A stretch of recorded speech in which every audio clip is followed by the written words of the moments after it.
Jemaat GBI Kedamaian yang saya kasihi di dalam Kristus, bersyukur di saat-saat seperti ini kita masih bisa beribadah dan mendengarkan firman Tuhan, sekalipun bukan di gereja, melainkan di rumah-rumah. Ini terjadi saat jemaat mula-mula di Yerusalem, mereka beribadah bergiliran di rumah mereka masing-masing. Dan bukan karena kebetulan, dengan peristiwa COVID-19 ini membuat kita untuk bisa beribadah di rumah kita masing-masing, tetapi tidak kehilangan konten atau isi di dalam ibadah yang sesungguhnya. Di dalam peristiwa seperti ini, banyak orang-orang yang merasa takut, yang merasa ragu, bahkan cemas karena pemberitaan COVID-19 ini membuat kita semakin resah. Bahkan sampai ada orang yang paranoid atau yang sering disebut dengan parno dengan peristiwa ini. Flu sedikit, dibilang jangan-jangan kena virus corona. Batuk sedikit, orang langsung menjauh. Mari kita bijaksana untuk melihat dan menyikapi peristiwa ini. Bukankah janji Tuhan selalu iya dan amin? Di saat-saat seperti ini, ada bagian firman Tuhan yang benar-benar memberikan kekuatan kepada kita. Firman ini ditulis oleh Nabi Musa di dalam kitab Mazmur atau kitab Zabur pasal yang ke-91. Di sana dikatakan, judul perikop di sana adalah dalam lindungan Tuhan. Saudara, Tuhan berjanji bahwa Dia akan selalu melindungi kita. Janji Tuhan tidak akan pernah Dia ingkari. Janji Tuhan pasti Dia akan genapi. Di dalam lindungan Tuhan ini ada hal-hal yang memang Tuhan akan lakukan bagian Tuhan. Tetapi ada hal-hal juga yang harus kita lakukan. Bagaimana perlindungan Tuhan akan selalu ada bagi umat ataupun orang percaya. Saya mempelajari di sana bahwa perlindungan Tuhan akan nyata kalau kita mau melekat dan percaya kepada Tuhan. Kata melekat di dalam Kamus Besar Bahasa Indonesia itu artinya menempel. Kata melekat juga bisa berarti bergaul karib atau bergaul erat. Jadi untuk kita mendapat perlindungan Tuhan, maka kita harus bergaul karib. Maka kita harus bergaul erat. Dan yang kedua di sana dikatakan bahwa tidak cukup melekat, tapi juga harus percaya kepada Tuhan.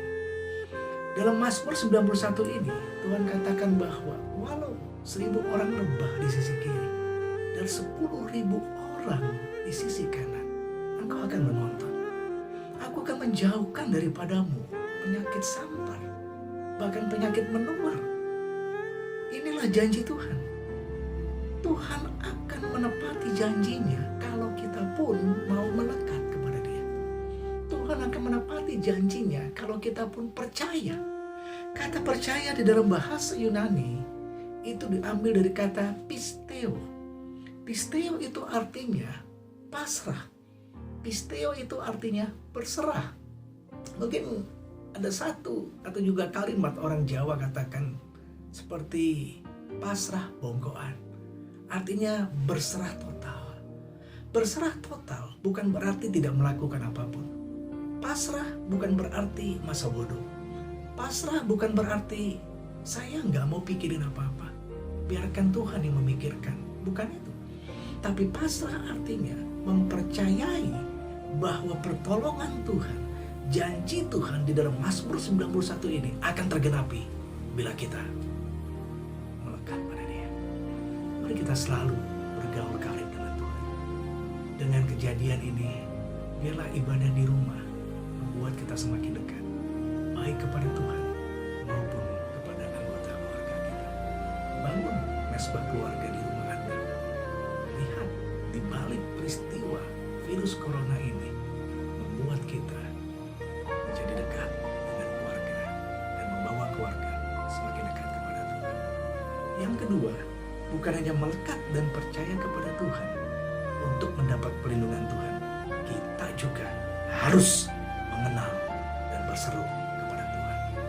Mengenal Allah yang benar akan mempercayai bagaimana cara kerja Allah yang benar. Percaya kepada Tuhan dan berseru kepada Tuhan itu membuktikan bahwa kita yakin siapa yang kita kenal. Kalau saya berseru kepada orang yang saya tidak kenal, mungkin orang itu akan berkata, dia siapa? Jangan-jangan stres. Kok dia berteriak-berteriak? Padahal saya nggak mengenal. Tapi kalau kita mengenal Tuhan dan berseru kepada Dia, itu membuktikan bahwa kita yakin bahwa Allah kita yang mengenal kita dan kita pun mengenal Dia, maka akan terjadi sesuatu yang ajaib di situ. Saudara, apakah kita benar-benar mengenal Tuhan? Apakah benar-benar kita sudah berseru kepada Tuhan? Mana bukti bahwa Anda berseru kepada Dia? Mana bukti bahwa Anda mengenal Dia? Kata mengenal yang dipakai adalah kata yada. Di dalam bahasa aslinya, kata yada itu mengandung pengertian seperti kita kenal dengan pasangan kita. Kata yada mengandung pengertian bahwa kita tahu betul sifat dan karakter pasangan kita. Kalau kita mengenal Tuhan, maka kita pun harus tahu bagaimana sifat Allah kita, bagaimana Dia memperlakukan kita, bagaimana Dia mengizinkan sesuatu yang pahit sekalipun, pasti Dia pun akan memberikan yang terbaik untuk kita. Biarlah dengan kejadian virus corona ini memang sangat memilukan, bahkan sangat menakutkan dan sangat mengkhawatirkan. Tapi jangan salah, kita mengenal Allah yang benar. Kita mengenal Allah yang berdaulat, dan kita pun harus berseru kepada Dia. Seruan kita, teriakan kita akan menggugahkan hati Allah untuk menjaga dan melindungi kita. Janji Tuhan, iya dan amin. Janji Tuhan pasti. Dan mari kita bangun mesbah keluarga supaya perlindungan Tuhan sungguh nyata buat Anda dan buat keluarga dan seluruh keluarga besar GBI Kedamaian. Shalom, Tuhan Yesus